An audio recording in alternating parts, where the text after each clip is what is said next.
kita mulai, sebelum kita mulai, mari kita panjatkan harapan kepada Yang Kuasa agar pada hari ini kegiatan kita, bincang-bincang kita dilancarkan dan bisa menjadi berkat bagi kita semua.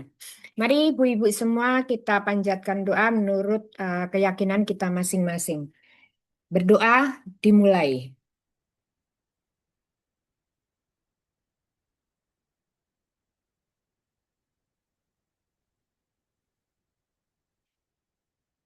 Terima kasih ibu-ibu semua.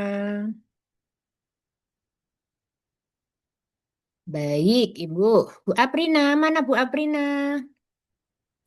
Ada Ibu. Oke. Bu Nisa. Halo Bu Nisa.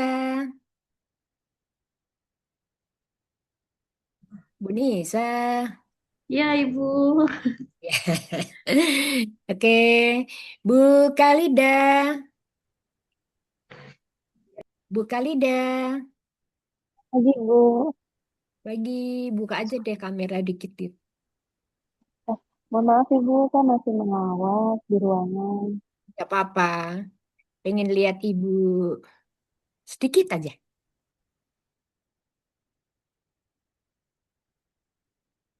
Ibu Ruth juga. Oke. Terima kasih Bu Lida. Ya, oke. Terima kasih semua. Baik. Ibu, kita lanjutkan. Kemarin sudah topik 2, tema 2, topik 3 kita sudah selesai. Tugasnya sudah dikirim ya ibu-ibu ya. Saya percaya deh kalau semuanya tugas sudah dikirim ke GCR. Bu, kita Ibu, Loren, maaf. pembelajaran seharian kemarin rasanya gimana, Bu? Ya, Bu Nisa, gimana pembelajaran kemarin?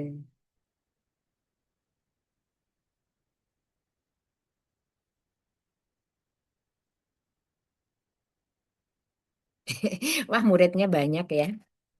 Lagi salin semua. Ya, menurut Bu Nisa atau Bu Christine dulu?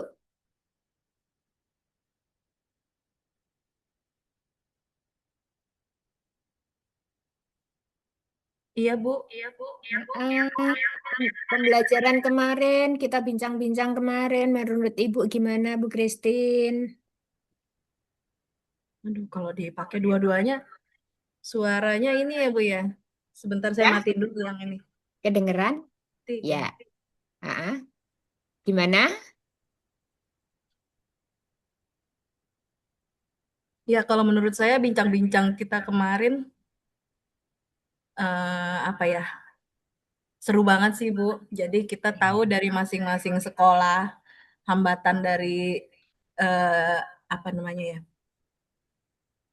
Itu ya. Memperlakukan anak dengan kebutuhan khusus itu seperti apa. Kemudian cara-cara mereka juga saya lihat kemarin dari tugas yang terakhir, wow ternyata bagus-bagus banget gitu dan itu memang sesuai gitu dengan apa yang mereka butuhkan. Jadi saling belajar sih Bu. Oke, Iya. terima kasih. Jadi bermanfaat ya. Baik, oke. Menurut Bu Nisa, ayo Bu Nisa,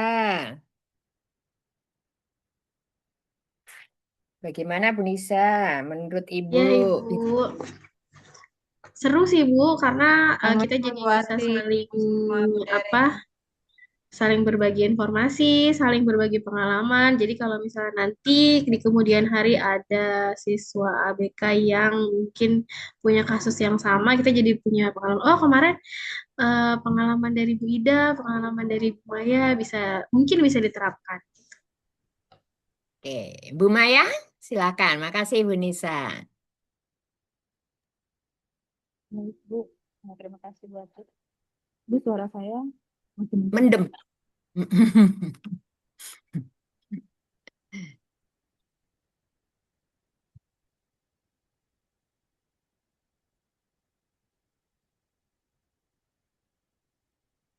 Ya, oke, monggo. Sudah, Ibu. Ya, sip. Kalau dari saya, dari yang pertemuan sebelumnya sampai sekarang, ini sangat bermanfaat banget, Bu, karena kan sejujurnya saya bukan guru BK, tapi ditugaskan untuk mengikuti pelatihan ini. Jadi banyak materi-materi, banyak informasi, kemudian insight yang saya dapatkan selama pelatihan ini. Terutama yang saya apa? Yang saya banyak pelajari itu kan ternyata Pagi Pak Erik. banyak kasus-kasus di sekolah lain yang di sekolah saya tuh tidak ada. Seperti kemarin tunadaksa, kemudian ada yang cerebral palsy. Nah, kalau di kami kan masih yang mungkin tidak luar biasa sekolah yang lain. Nah, jadi saya jadi tahu, oh ternyata eh, bersyukur aja dengan apapun yang kita terima peserta didiknya seperti apa gitu. Dan kemudian bagaimana cara eh, ternyata penanganannya seperti apa untuk mereka dari segi pelajaran ya, terus memahami mereka, kemudian sama ini yang saya baru tahu tuh yang tuna laras itu Bu, ternyata tuna laras itu termasuk eh, anak berkebutuhan khusus gitu, yang Ya, sebenarnya tidak semua anak yang tunalaras itu yang memiliki IQ-nya rendah gitu kan, tapi ternyata termasuk berkebutuhan khusus itu. Jadi banyak sekali eh ya pelajaran yang saya terima selama pertemuan ini dari kemarin sampai dari awal sampai kemarin. Terus Ibu, terima kasih Bu. baik. Bu Maya, sebenarnya endingnya itu ada di guru mapel.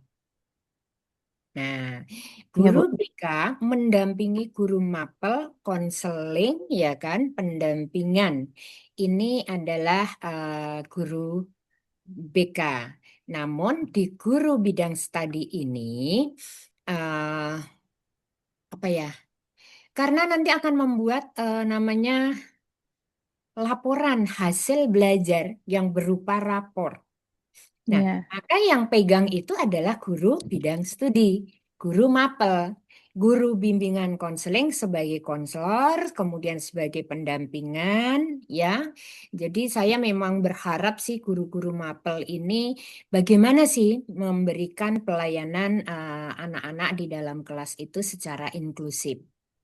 Kalau misalnya guru konseling itu jatuhnya pendampingan, konselor, ya kan, kemudian pendampingan anak-anak, membantu teman-teman guru mapel, sehingga ketika nanti ada di dalam kelas inklusif itu, pembelajarannya itu bisa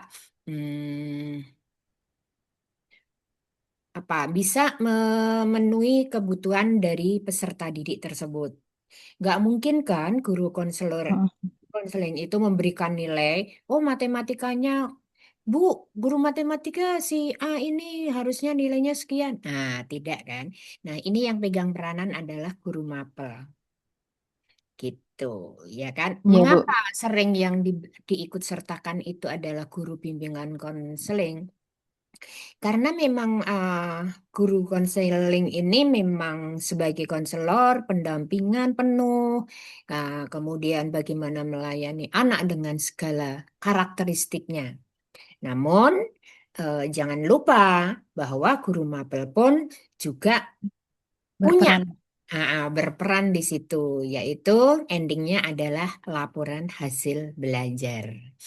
Oke, jadi minta pendampingan, minta ini dari guru bimbingan konseling, gitu ya Bu Maya ya. Iya Jadi Bu. ini saling keterkaitan kerjasama antara guru konseling dengan eh, guru mapel. Iya Oke. betul Bu. Jangan berkecil hati, Bu.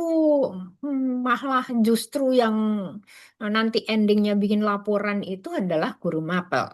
Gitu ya? Oke. Iya Bu.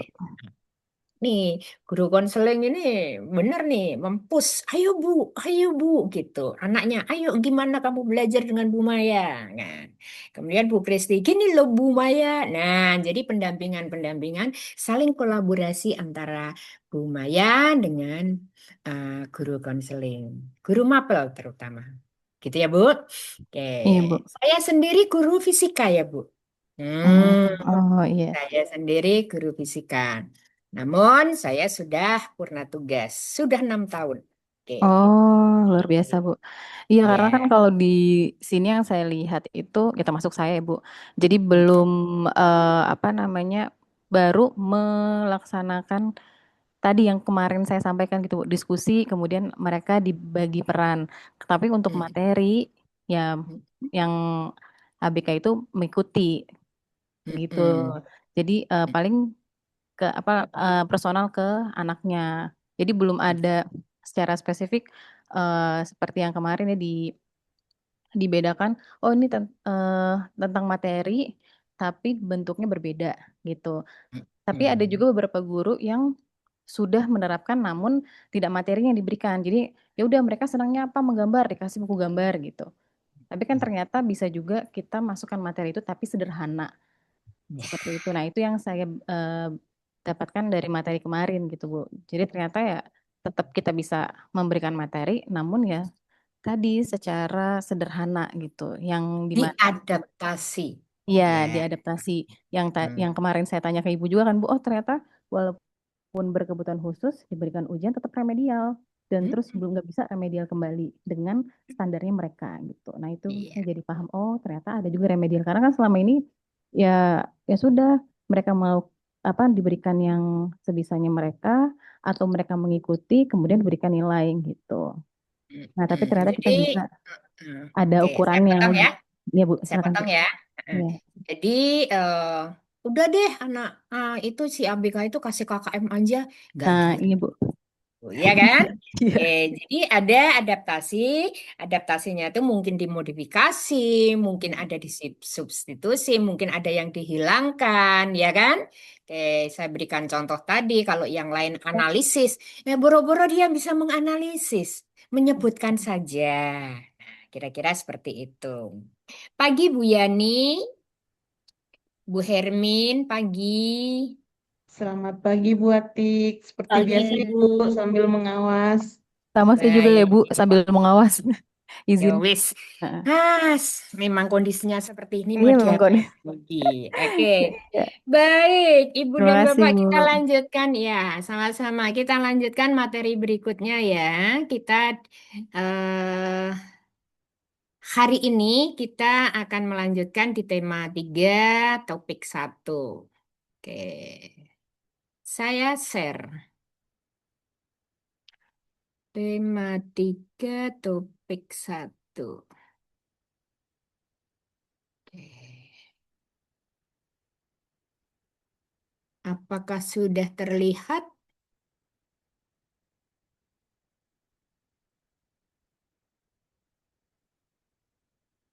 Apakah sudah terlihat? WA-nya masuk. Tapi WA, Bu. Iya, WA-nya, Bu. Hmm. Sudah terlihat? Masih WA, Bu. Masih, Bu. Hmm.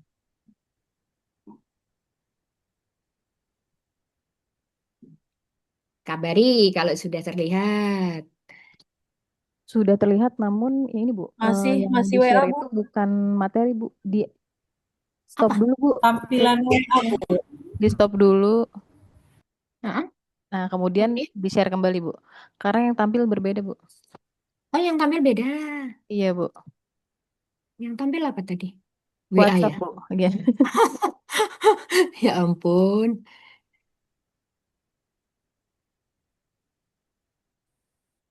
Sekarang? Sudah, Bu. Nah, sudah. Aduh minta maaf ya. Kok salah ngekliknya. Baik, Ibu dan Bapak, pagi ini kita akan belajar, bukan belajar ya, kita akan merefresh kembali. Sebenarnya ini pedagogik dari Bapak dan Ibu itu sudah ya dari dulu ketika kita belajar di mungkin IKIP.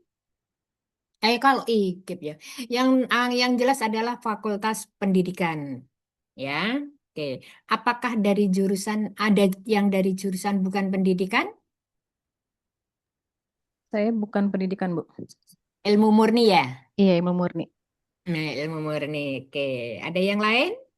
Yang matematika? Sepertinya ada yang matematika ini di sini. Ya, yang matematika siapa? Lupa saya kemarin ya. Oh, dari Burut, Ibu Ruth psikolog. Ya, dari psikologi. Ya, tapi ada kaitannya ketika untuk pendampingan anak. Nah, ini benar-benar berkolaborasi ya, Burut ya. Baik, strategi pengajaran evidence informed. Jadi, inilah pengajaran berbasis bukti, berbasis informasi, berbasis penelitian, ya kan? Nah, berbasis pengalaman. Nah, oke, baik. Nah, apa sih tujuan dari topik ini atau deskripsi di topik ini? Bu Maya tolong dibacakan deskripsi topik di hari ini, di pagi ini. Silahkan, Bu. Ya, baik, Bu. Mm-mm. Deskripsi topik memberikan penjelasan tentang strategi pengajaran evidence informed dan gambaran umum tentang strategi pengajaran untuk pendidikan inklusif. Kita akan melihat lebih dekat pada beberapa strategi pengajaran. Anda akan menerapkan keterampilan baru ini dalam pengajaran Anda, berbagai pengalaman dengan orang lain, dan merefleksikan praktik Anda sendiri. Oke, berarti nyambung kan dengan yang kemarin? Iya, Bu.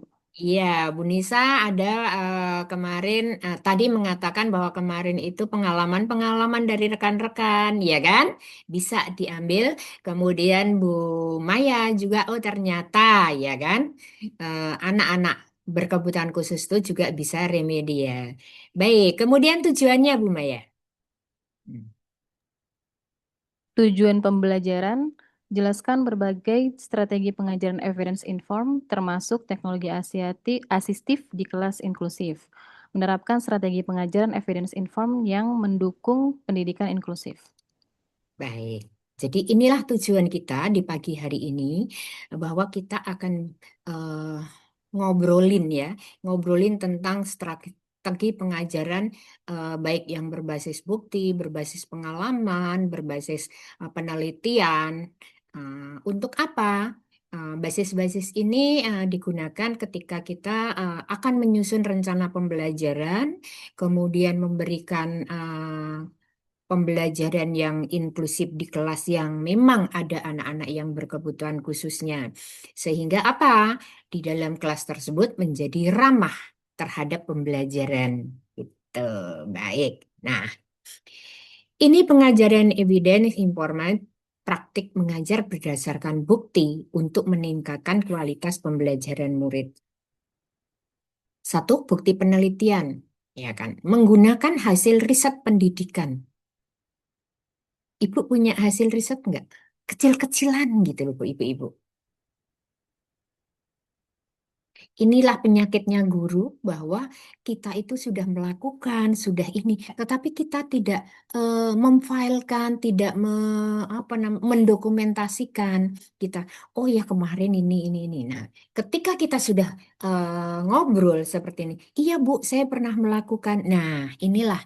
Jadi teman-teman semua, ibu-ibu semua, ibu guru, eh, haruslah apa yang sudah Ibu lakukan, apa yang sudah Ibu eh, riset, katakanlah riset kecil-kecilan gitu ya, itu dicatatlah.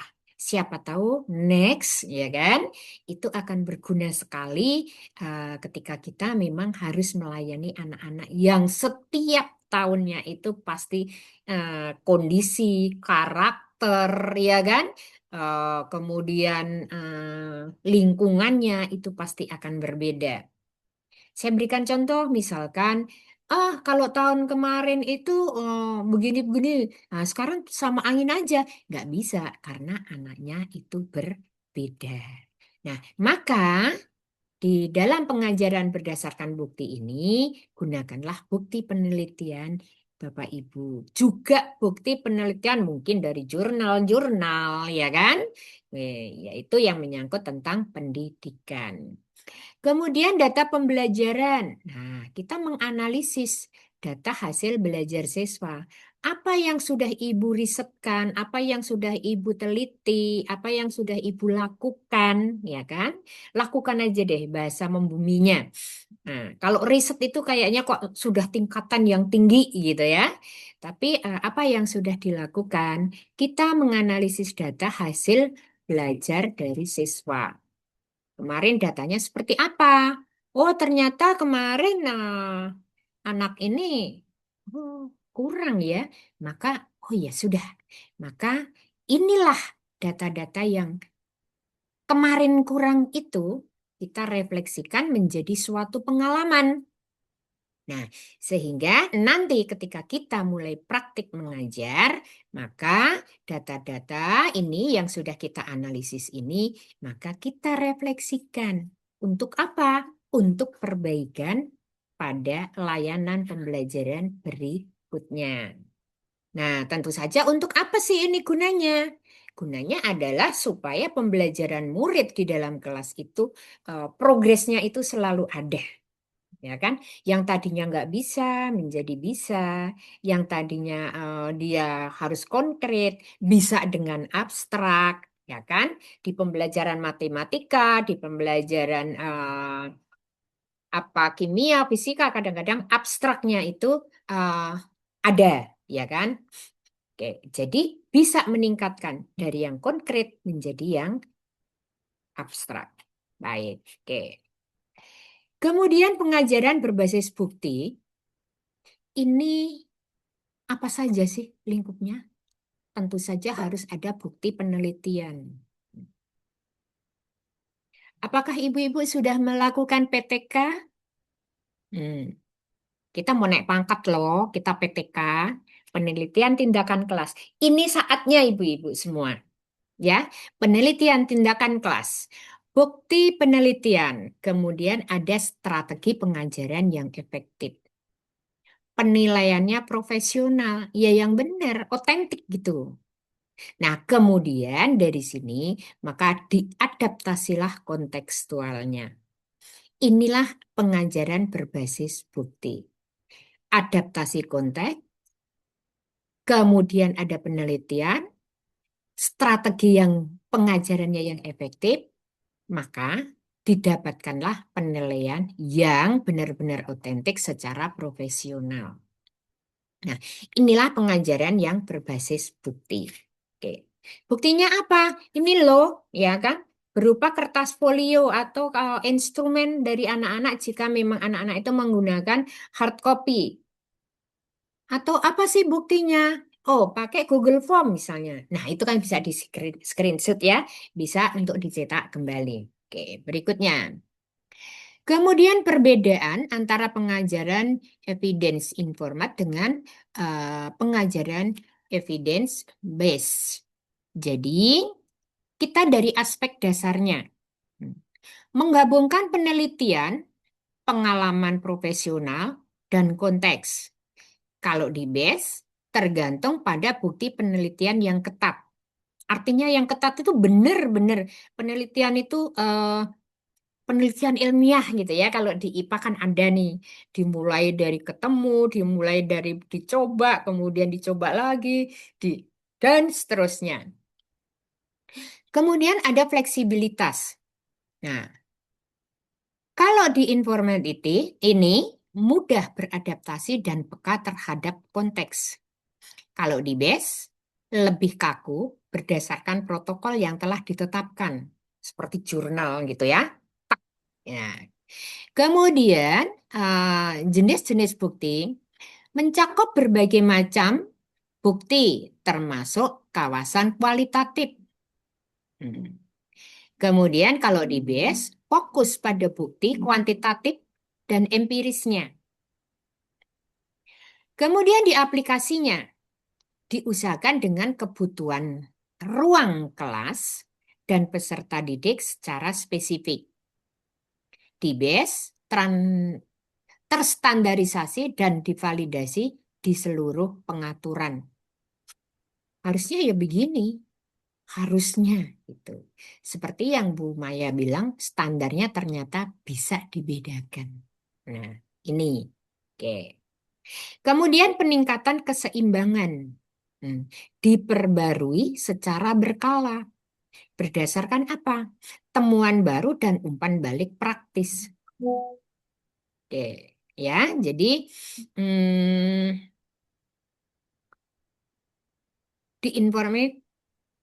peningkatan berkesinambungan selalu dibarui terus. Jadi diperbaruinya dari mana? Dari hasil refleksi kita. Nah, kalau di BES, pembaruan berdasarkan penelitian baru yang berkualitas tinggi. Jadi kemarin diteliti kembali. Tetapi kalau yang di Informat ini diperbarui secara berkala berdasarkan temuan baru dan umpan balik praktis atau dari refleksi-refleksi pengalaman kita sebelumnya. Baik, oke, berikutnya. Nah, strategi pengajaran ini ada 8. Bukan 10 strategi pengajaran ya, ini nomor nih. Strategi pengajaran evidence, informat, atau pengajaran berbasis bukti ini. Ada yang namanya 1, penyesuaian dengan lingkungan fisik. Lingkungan fisik itu yang seperti apa? Lingkungan fisik itu kira-kira seperti apa? Bu Ida, lingkungan fisik itu yang seperti apa ya? Menyesuaikan lingkungan fisik. Kita strateginya adalah menyesuaikan dengan lingkungan fisik, baik itu kelas maupun di lingkungan sekitar kelas. Yuk, Bu Ida. Lingkungan yang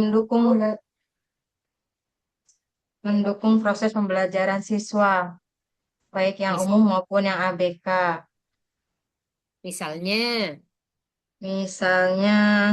tapi kalau misalnya di sekolah saya kan lingkungan fisiknya untuk yang ABK kayaknya masih belum ada pendukungnya, karena kan siswa saya ada yang cerebral palsy itu, jadi dia kelas kita di lantai 2, jadinya dia dibantu oleh temennya. oke, baik. Dibantu temennya digendong ke atas ke lantai 2. Waduh, setiap hari itu, Bu? Kadang digendong, kadang dia mau jalan sendiri walaupun pelan-pelan. Naik tangga pelan-pelan. Oke. Kemudian ada pembelajaran kooperatif, tutor sebaya, pengajaran secara langsung, perintah atau prom. Jadi ini langsung nih diperintah nih. Buatkan ini. Nah, kemudian scaffolding. Kemudian pengajaran bersama. Pengajaran bersama itu seperti apa? Misalnya kalau saya itu IPA, saya praktek di lab, maka saya ditemani oleh teman saya. Mungkin biologi, ya kan, Bu Maya juga berdua. Yang satu katakanlah sebagai obsernya, kemudian atau enggak asistennya, seperti itu. Kemudian metakognisi dan pengaturan diri. Metakognisi dan pengaturan diri. Oke, nah kita mulai dari penyesuaian lingkungan fisik. Bentuk penyesuaian. Iya kan? Oke, di sini ada perencanaan. Kemudian 1 dibentuk penyesuaian. Gimana bentuk penyesuaian? 1 adalah cahaya dalam kelas. Ibu dan Bapak di ruangan Maya ini, apakah Ibu dan Bapak merasa kalau tampilan saya gelap atau terang?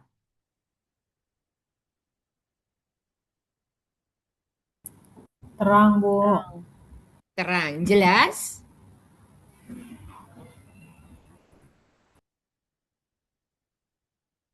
Jelas ya? Oke, baik. Di dalam kelas pun juga jangan sampai, kan biasanya kalau kelas konvensional, kalau negeri itu biasanya ada 4 tuh. Jelas. Ya kan ada 4. Yang paling belakang pojok, nggak usah deh. Nah, maka sebelah kirinya, yang satunya aja yang di belakang nyalain. Nah, oke. Yang sana, oh mati lampunya. Tuh. Nah, ini sangat mengganggu, terutama bagi anak-anak yang memang mempunyai hambatan penglihatan. Misalnya saja low vision. Nah, low vision itu harus ditempatkan di lingkungan fisiknya, itu anak-anak harus, ya kan, harus dekat dengan cahaya. Namun jangan sampai anak low vision itu kemudian ditempatkan di sinar matahari. Oh Bu, cahayanya kan banyak. Nah, dia akan silau, dia nggak enak gitu, matanya sakit. Nah, inilah lingkungan fisik. Kemudian perabotan ergonomis. Perabotan ergonomis itu yang seperti apa? Oh, lemarinya gede-gede ini. Ada papan ini juga, ada papan untuk layar infokus, ada lagi lemari untuk digunakan untuk alat-alat komputernya. Maka lingkungan di perabotan ergonomis ini sangat-sangat tidak mendukung, sehingga untuk mobilitas anak-anak itu terganggu. Kemudian modifikasi akustik. Bagi anak-anak yang mudah terganggu fokusnya, maka ketika sekolah kita tidak memungkinkan bahwa jendelanya itu pinggir dengan jalanan, sehingga ketika ada nelolet, nelolet, ya kan? Oh, es krim, Bu. Nah, anak yang berbeda tentu saja akan seperti itu. Maka modifikasi akustik pun juga perlu kita gunakan. Apakah gurunya itu kalau menerangkan itu bisa sampai di belakang suaranya dengan jelas? Ataukah teman-teman itu mau menggunakan speaker yang kecil-kecil itu ditempatkan di belakang?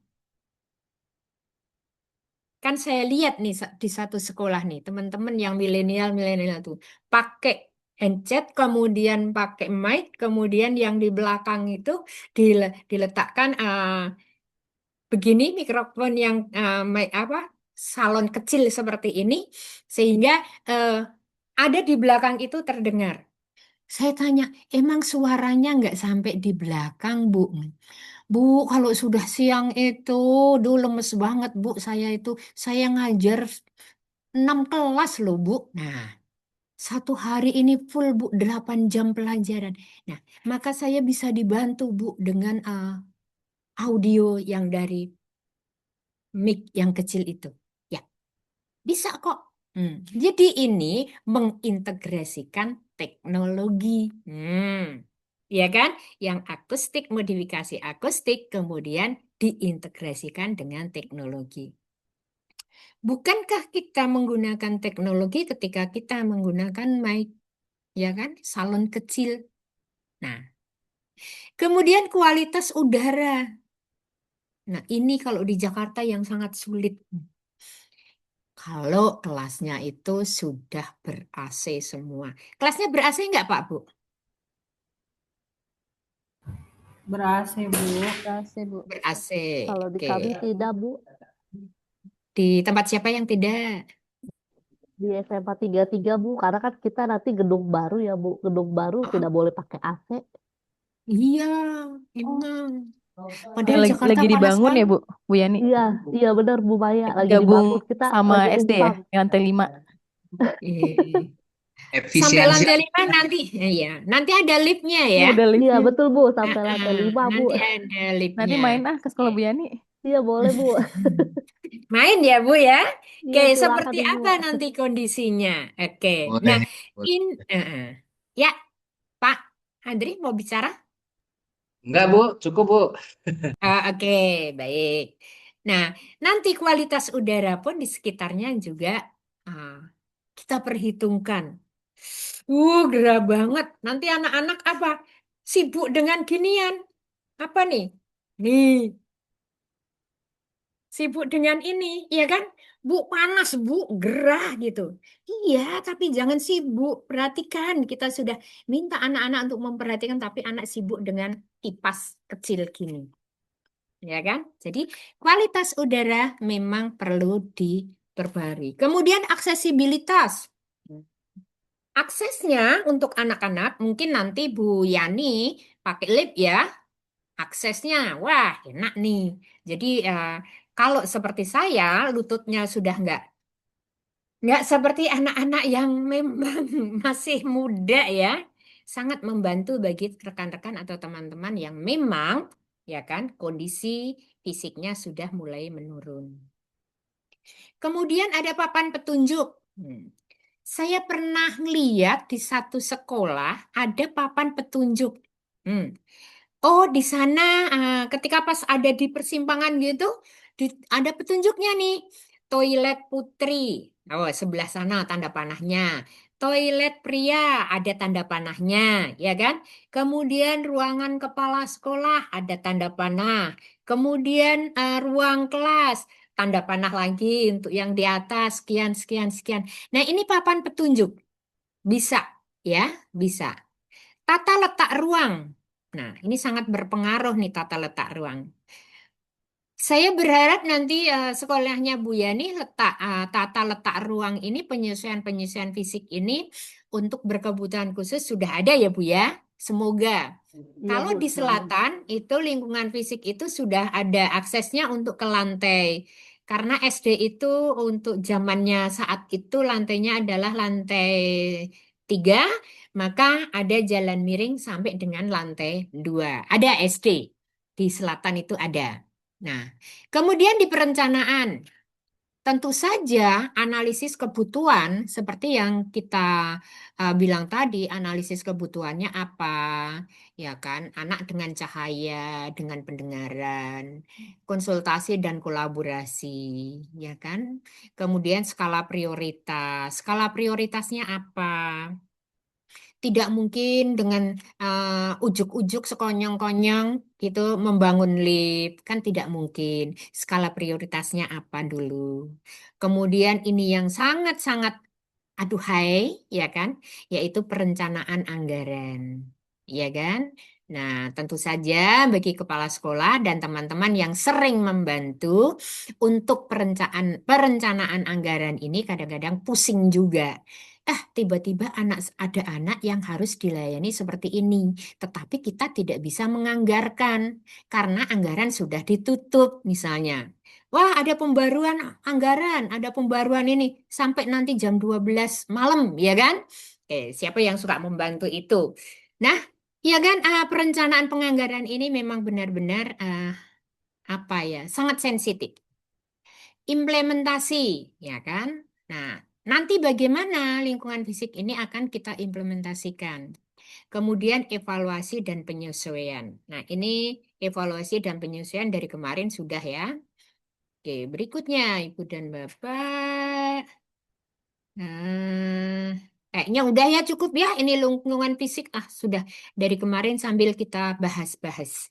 Pendekatan pembelajaran yang dipersonalisasi. Artinya apa? Individual. Analisis pembelajaran. Nah, ini dikhususkan, bukan hanya dikhususkan, dipersonalisasi. Mungkin yang dipersonalisasi adalah anak berkebutuhan khususnya. Analisis pembelajarannya, kurikulum yang disesuaikan, tadi diadaptasi Bu Maya. Pemanfaatan teknologi, harus menggunakan apa? Oh, pemanfaatan teknologi, mungkin audio, mungkin visual, mungkin video, dan lain sebagainya. Atau kalau perlu mungkin penampilannya, ya kita zamannya AI pakailah gitu. Rencana pembelajaran individu. Nah, ini rencana pembelajaran individu nanti akan kita pelajari Bapak Ibu di tingkat makhir nih kalau tidak salah. Kalau tidak salah benar ya. Ini rencana pembelajaran individu jadi nanti ditujukan untuk individu anak. Pembelajaran campuran. Campuran itu antara ya secara klasikal lah, namun tetap memfasilitasi anak-anak yang berbeda. Pembelajaran berbasis proyek. Ini IPA ini ya. Kalau Bu Maya atau matematika juga bisa kok. Oke. Kemudian strateginya pemanfaatan teknologi. Ya kan? Terserah deh. Teknologi mungkin video, mungkin gambar, mungkin apa terserah. Pengajaran data driven. Ya, pengajaran mungkin kita berbasis dengan kita data-data kita kumpulkan. Kolaboratif, strateginya kolaboratif. Ya, kita bekerja sama, fleksibel. Ini tentu saja di fleksibel ini merupakan pengajaran yang ada di kelas inklusif. Umpan balik berkelanjutan berdasarkan pilihan murid. Murid boleh loh, kamu mau milih apa proyeknya? Bisa, ya kan? Kamu mau milih seperti apa pembelajarannya? Boleh, ya, kira-kira seperti itu. Nah, kemudian mungkin ada metode pembelajaran yang dipersonalisasi dengan metode cache, konten, abilities, standar, evaluasi. Jadi materinya, kemampuannya sampai di mana, yang harus distandarkannya seperti apa, nanti evaluasinya seperti apa. Tentu saja evaluasi itu sesuai dengan apa yang distandarkan. Nah, distandarkan ini bukan standar kita loh, Bu. Standar bagi anak didik kita yang akan kita layani sesuai dengan kemampuannya. Nah, sesuai kemampuannya itu ada di mana? Ya materinya ada di mana dia mampunya. Tuh. Pendekatan pengajaran scaffolding, dukungan sementara. Scaffolding itu kalau kita mau lihat orang mau membangun gedung, Ibu tahu membangun gedung. Kalau membangun rumah aja deh, biasanya kanan kiri itu ada bambu-bambu, ya kan? Tapi nanti setelah itu, setelah selesai, bambunya itu diambil. Nah, ini dukungan sementara bagi kita. Jadi karakteristiknya ya, kita analogikan dengan kita mau bangun rumah itu tadi. Nah, yang kita bangun rumah itu siapa? Ya anak kita itu. Kemudian kita akan tukang itu akan menggunakan apa itu bikin tembok-tembok itu naik di bambu-bambu tersebut. Nah, kita memulai dengan anak itu dengan memulai yang bersifat nanti itu nggak bisa dihilangkan.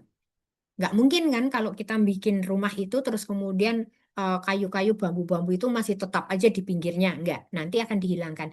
Nah, dukungan sementara atau scaffolding itu kira-kira seperti itu. Bersifat sementara, mengembangkan kemandirian murid, bimbingan terarah, kebutuhan individu, pengurangan dukungan bertahap.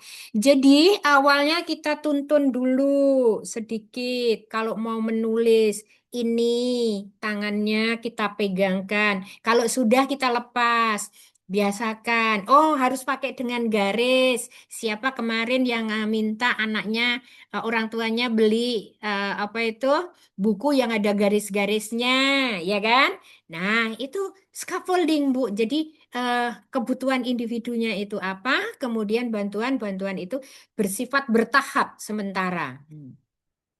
Alasannya apa kok pakai seperti itu? Kesenjangan pengetahuan. Contoh, nah, kamu bisa nggak membuat es batu misalnya? Gimana caranya? Nah, kita mulai, nah, ya kan? Bertahap. Pertama kali apa? Kedua apa? Ketiga apa? Oke. Kemudian meningkatkan keterampilan dan percaya diri. Setelah membuat es batu tadi, sudah tahu kan? Ya, bisa? Bisa. Oh iya, aku bisa. Untuk apa? Besok lagi. Nak, bikin es batu, nak. Nah, sudah bisa. Mendorong interaksi dan kolaborasi. Tentu saja anak dengan yang memberikan dukungan itu ada interaksi dan kolaborasi. Penerapan scaffolding, prompting yang jelas, perintah yang jelas. Seperti yang saya katakan membuat es batu. Ya kan? Oke, nak pertama kali airnya sediakan. Kemudian tempatnya seperti apa. Jadi jelas. Guru memberikan contoh secara eksplisit nyata. Ya kan? Guru berpikir nyaring. Oh, berpikirnya nyaring. Ya, gunakan alat bantu visual kalau memang memungkinkan. Teknik bertanya untuk berpikir kritis. Praktik terbimbing. Petunjuk langkah demi langkah. Umpan balik. Oke. Ya, ini scaffolding. Kemudian berikutnya dengan pendekatan pembelajaran pengajaran langsung. Ini ada loh Bu, ketika Ibu belajar di waktu di bangku kuliah ini semua ada ya. Pendekatan terstruktur, dukungan bagi murid disabilitas, pendekatan yang terarah, relevansi pendidikan, struktur sistematis, instruksi eksplisit. Pak Andre, halo Pak Andre. Ya, baik Ibu. Nah, menurut Bapak, instruksi eksplisit itu yang seperti apa? Eh, Secara apa ya? Sangat rinci dan apa ya? Jelas begitu Ya, mungkin. boleh. Lebih Ya, iya. spesifik Jadi, gitu ya, spesifik ya ya, mungkin. benar. Benar-benar eksplisit gitu ya. Oke, ya, baik Pak. Terima kasih. Penerapan dalam pendidikan inklusif, ya kan? Nah, kayaknya ini mutar aja buati dari kemarin yang diublek itu aja. Emang benar, ya kan? Gunakan pelajaran yang terstruktur, fleksibilitas teknik pengajaran, ketahui peran guru sebagai pendidik, sediakan waktu untuk latihan, beradaptasi dengan kebutuhan individu, berikan umpan balik. Oke, berikutnya nih. Ini banyak banget ya. Pemanfaatan teknologi asitif. Apa itu teknologi asitif? Teknologi asitif menggambarkan semua bentuk dukungan yang membantu murid untuk mencapai keberhasilan. Dukungan ini dapat berupa teknologi digital, alat bantu perangkat, atau modifikasi dari peralatan yang sudah ada. Dengan ini dapat berupa teknologi digital, alat atau perangkat, atau modifikasi dari peralatan yang sudah ada. Oke, nanti saya punya foto-fotonya, punya videonya untuk teknologi asitif nanti ya Bu, saya putarkan. Oke, berikutnya. Jadi gini loh Bu, teknologi asitif itu tidak harus yang benar-benar, yang sederhana sajalah boleh. Seperti kita akan menjelaskan tentang bangun ruang. Nah, kita akan menjelaskan tentang bangun ruang. Nih, ini ada nih sederhana kotak yang ada di rumah kita nih. Atau apa ya di sekitar saya ini ada sebentar. Silinder. Nah, matematika. Ini juga sebagai alat peraga untuk alat bantu asitif. Bisa, ya? Oke. Kelihatan nggak, Bu? Kelihatan nggak? Ya? Ya, ini tempat kue ini. Oke, tempat kue. Oke. Kemudian ada lagi. Mungkin kita akan menjelaskan bangun ruang. Nih, tempat tisu ini. Mana panjang, mana lebar, mana tingginya, atau tebalnya. Ini berupa balok, ya. Sederhana. Jadi asitif itu tidak selalu teknologi yang wah, gitu tidak. Tapi dengan dukungan yang merupakan ada teknologi digital atau perangkat-perangkat yang memang memungkinkan, itu ya boleh, ya. Oke, ada lagi. Bentar.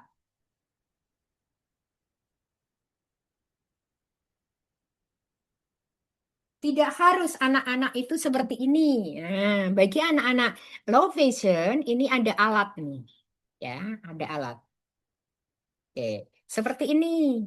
Nih, seperti handphone, tapi ketika ini bisa untuk dinyalakan. Ini juga alat. Anak dengan hambatan penglihatan tidak harus punya ini yang harganya ini sekitar 4 jutaan, 5 jutaan. Ya, jadi kira-kira seperti itu. Nah, jadi alat-alat yang ada, yang sederhana saja, itu bisa kita pakai. Kalau membeli alat ini mahal, bisa kok yang agak murah untuk hambatan penglihatan. Misalnya apa? Nah, kaca pembesar. Jadi untuk membaca itu menggunakan kaca pembesar di atasnya. Segini. Oke. Baik. Wah, ini saya sebenarnya kalau waktunya cukup, fotonya banyak. Kemudian berikutnya, karakteristik, tujuan, dan jenis teknologi asitip.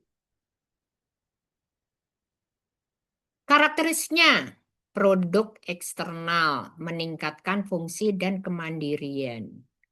Tidak menyembuhkan kesulitan atau disabilitas, tetapi membantu. Tujuannya komunikasi, ya kan? Komunikasi itu kalau misalnya kita menggunakan ini gadget, kemudian mobilitas dan perawatan diri, kemudian partisipasi, ya kan? Untuk tujuan pendidikan. Jenis teknologi asistif apa? Substitusi, remedisi, atau yang mendukung. Contoh apa substitusi? Kalau kita mau jalan, ketika mereka nggak bisa jalan, pakai kursi roda, inilah substitusi, diganti. Harus menggunakan tongkat, ya kan? Diganti. Nah, substitusi. Yang mendukung apa? Yang mendukung mungkin alat-alat, ya kan? Oh, dia dengan menggunakan tab, boleh. Nah, inilah jenis-jenis karakteristik dan tujuan dari asistif. Berikutnya. Oke, pembelajaran kooperatif. Ibu dan Bapak pembelajaran kooperatif sudah tahu ya? Kuncinya apa? Alasan implementasinya bagaimana? Perencanaan persiapan pembelajaran. Ada pertanyaan dari sini? Oke, untuk diskusi sebentar aja pembelajaran kooperatif.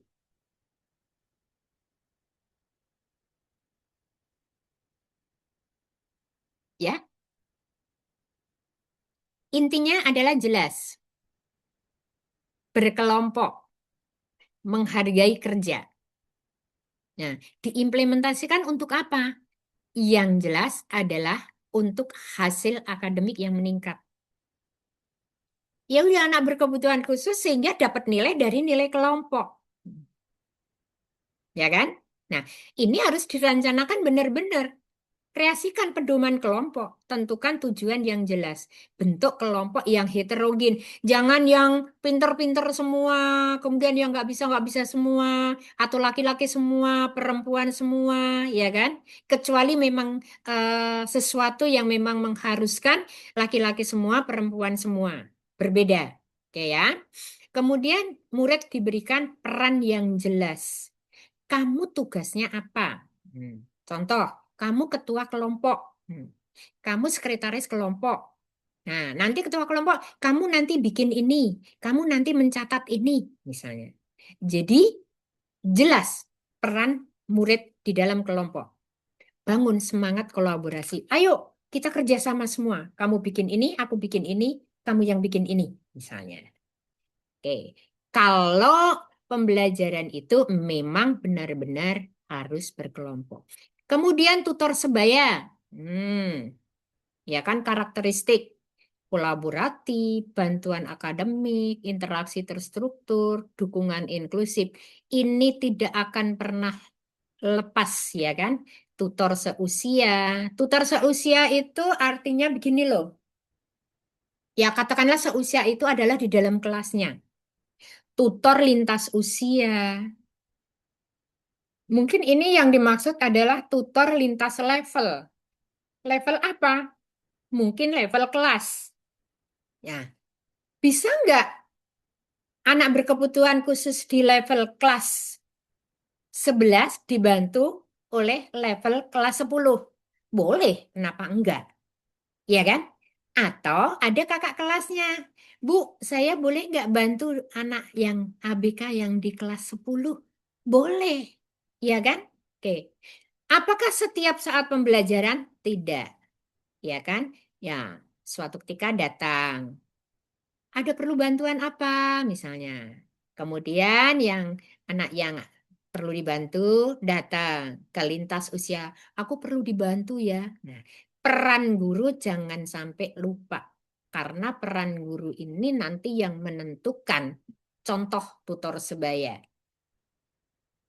Bu, kenapa? Orang tua murid datang. Bu, kenapa anak saya punya tugas begini, begini, begini sama temennya? Kapan dia belajar? Kita sebagai guru punya peran untuk menjelaskan kepada orang tua.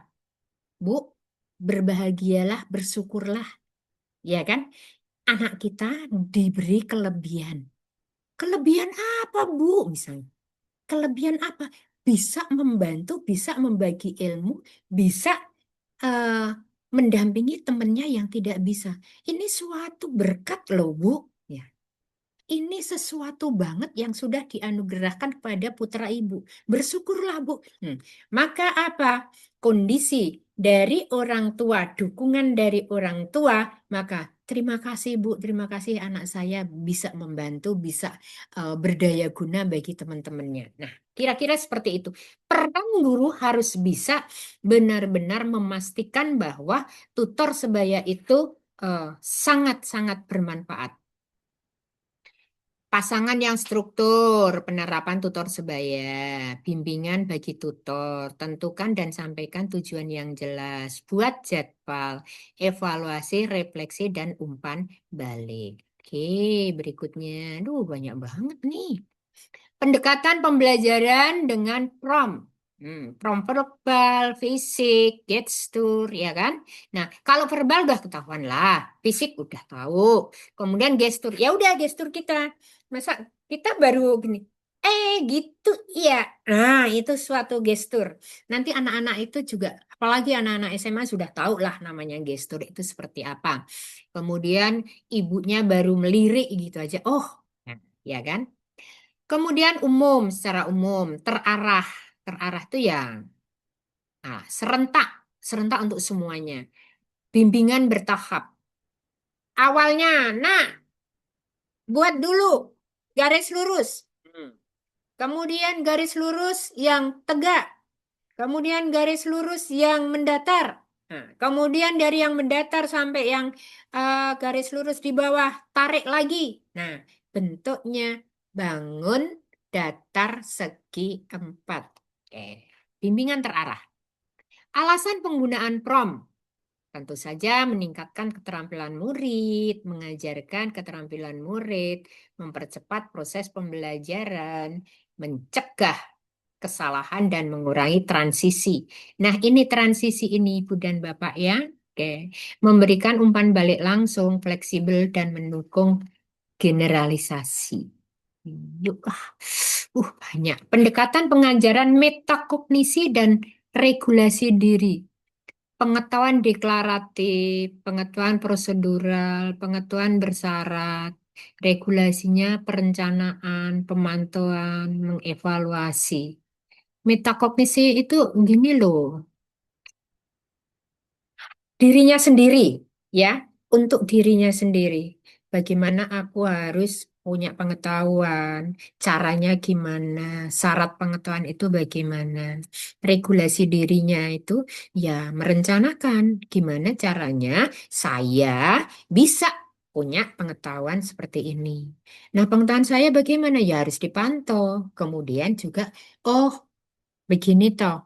Berarti besok aku tidak akan mengulangi lagi. Kalau gitu, ini bagus ya. Besok akan saya lanjutkan lagi.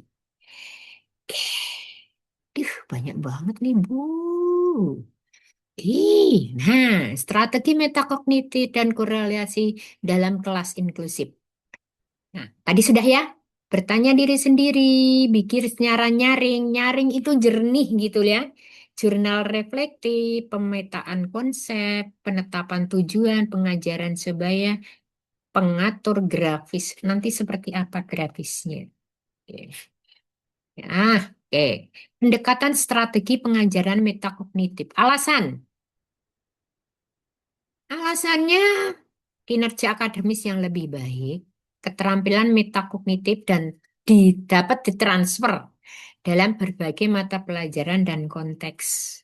Pembelajaran yang diatur sendiri. Mendorong, pokoknya intinya apa, Bu? Mendorong kita itu terlibat lebih dalam dengan materi. Kita ya, kita. Ini strateginya ini. Strategi pengajaran. Jadi mendorong pemikiran untuk reflektif, mengulangi gitu. Nah, penerapannya itu apa? Ya tadi instruksi, memberikan contoh, kemudian memberikan kesempatan untuk berlatih, umpan balik, scaffolding, ya kan? Bantuan bertahap tadi. Kemudian pembelajaran kolaboratif. Nah, yang terakhir apa? Asesmen. Regulasi diri. Hmm. Apa dengan regulasi diri? Yuk, Bu Yani, silahkan baca, Bu Yani. Biar saya, nah, ikut menyimak apa yang dibaca oleh Bu Yani. Silahkan, Bu Yani. Ibu izin, kami lagi briefing, Ibu. Maaf. Oke, Bu Ida. Ya, Bu. Yuk. Regulasi diri. Pertama, Ya. strategi. Mm-mm. Penetapan tujuan. Yang kedua, alat pemantauan diri. Ketiga, teknik manajemen. Keempat, strategi metakognitif. Kelima, latihan kesadaran atau mindfulness. Keenam, kolaborasi rekan kerja. Bu, tujuhnya nggak ada, langsung 11 ini, Bu. Ya, nggak apa-apa. Oh,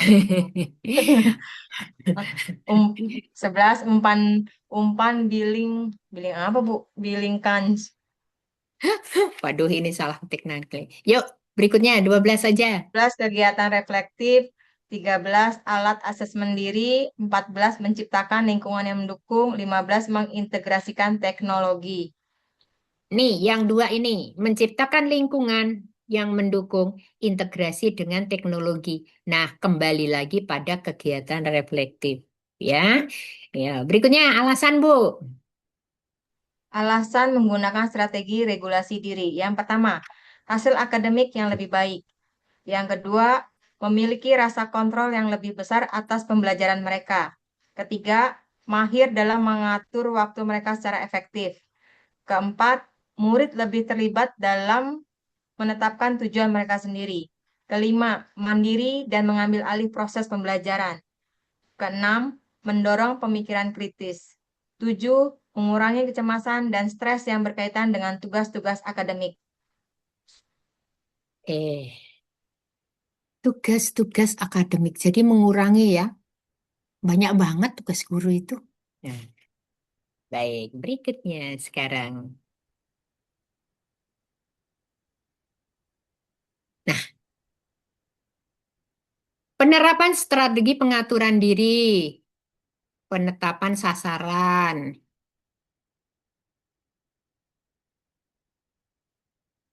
Bentar, Mbak. Bentar, Mbak. Penetapan sasaran, ya kan? Kemudian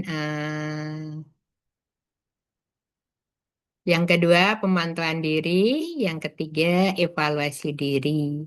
Yang keempat, perencanaan strategis. Kemudian motivasi diri, refleksi diri. Jadi ini pengaturan diri ya, Bu ya.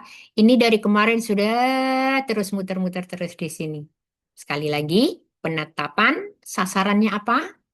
Terus pemantauan diri, evaluasi diri, perencanaan yang strategis, motivasi diri, aku harus bisa, aku harus bisa. Nah, refleksi, oke. Baik, Ibu dan Bapak, sampai di sini tugas deh.